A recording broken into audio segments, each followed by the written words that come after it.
Charlie Chaplin, de son vrai nom Charles Spencer Chaplin, né le 16 avril 1889 dans un quartier pauvre de Londres. Ses parents sont tous deux artistes de music-hall. Au décès de son père, Chaplin commence une vie d'artiste afin d'aider sa mère qui multiplie les séjours en psychiatrie après avoir perdu sa voix. Il jonglera entre son travail et ses placements en orphelinat. Il n'a pas encore 10 ans et commence à se faire un nom. En 1912, il s'établit aux États-Unis où il commence une nouvelle carrière dans le cinéma. En 1914, il invente le plus célèbre des vagabonds, Charlot. Il recrée un personnage sans domicile fixe, pantalon-sac trop court, grandes chaussures, en opposition avec la canne et le chapeau melon, ce qui donne l'aspect décalé du personnage. Peut-être aussi la mémoire de sa vie. Le public est conquis. Il a pris le chemin d'une gloire et d'une affection internationale telle qu'aucun autre comédien n'en a jamais connu.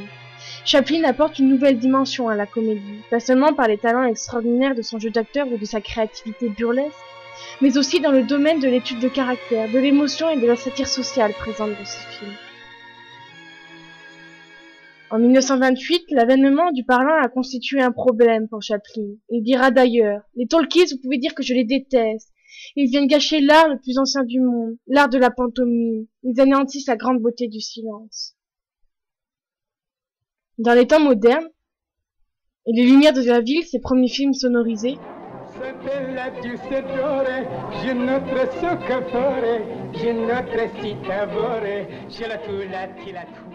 il continue en fait à réaliser des films muets, sauf dans Le Dictateur, véritable pamphlet anti-hitlérien où il prouve qu'il peut manier le son et la parole à la perfection.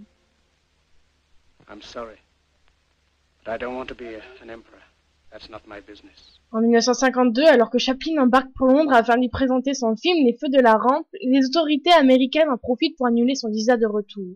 Ces films ont pris peu à peu une dimension politique. Celle-ci fut manifeste dans les temps modernes, où il fait une description virulente du travail à la chaîne. Il fut même accusé de sympathie communiste. La success story américaine prend fin, Chaplin et ses films dérangent l'ordre établi. Charlie Chaplin prend alors résidence en Suisse, où il réalise 2 autres films et publie 2 livres autobiographiques. Il s'éteint dans la nuit de Noël 1977. Restera des gestes, des battements de paupières, des cabrioles, avec lesquels Chaplin voulait faire rire, émouvoir et faire penser. Il sera parvenu avec un génie que nul n'a jamais égalé. Modern Time restera une anthologie. Le film évoque Charlot, ouvrier parmi tant d'autres qui fait face à la Grande Dépression, au chômage, aux grèves, à la misère, à l'intolérance et à la tyrannie des machines. Mais au-delà, c'est une vision de notre monde où l'homme devient un pion que l'on déplace en fonction des lois qu'il ignore, des mouvements politiques. 4 grands thèmes se dégagent du film. Le taylorisme, mode de production mis en place par l'ingénieur américain Frederick Winslow Taylor, qui consiste à décomposer le travail en tâches élémentaires, simples et répétitives de façon à augmenter les cadences et la compétitivité. Modèle que reprendra Henry Ford dans ses usines. Ces méthodes réduisent l'ouvrier à un pion, sans qualification, dont le patronat dispose à sa guise telle une pièce de puzzle. Chaplin n'hésite pas à faire une comparaison avec les moutons. L'ouvrier est déshumanisé. On gère son temps. On gère sa cadence. On le surveille. Chaplin pousse l'optimisation jusqu'au ridicule avec la machine à manger. L'homme devient un engrenage parmi les engrenages avec Charlot mangé par la machine. Les mouvements sociaux. Chaplin donne une vision critique de la société américaine dans les années 30, met l'accent sur la crise de 1929 où 15 millions d'Américains seront touchés par le chômage. Il n'hésite pas à mettre des projecteurs sur la répression policière, fait rare à cette époque où le cinéma se veut complaisant et optimiste. La misère sociale. Chaplin pointe du doigt sur la misère induite par la crise avec les vols de produits de première nécessité, vols de nourriture, vols de pain.